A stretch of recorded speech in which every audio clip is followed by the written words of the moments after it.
Right, now I'm just gonna test the one that I have to see if it's working or the element is dead.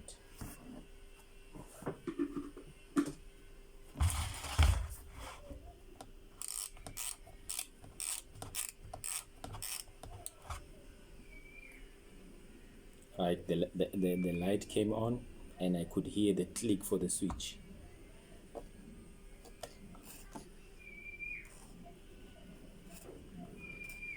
There's no heat at all, which means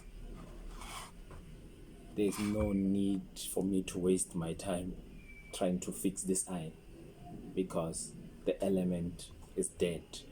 And I don't know this brand. I don't know what this brand is. Obviously, it's going to be very hard for me to get a spare parts. So I'll advise this person to go and get another iron because this one is there's no need, there's no use to have this one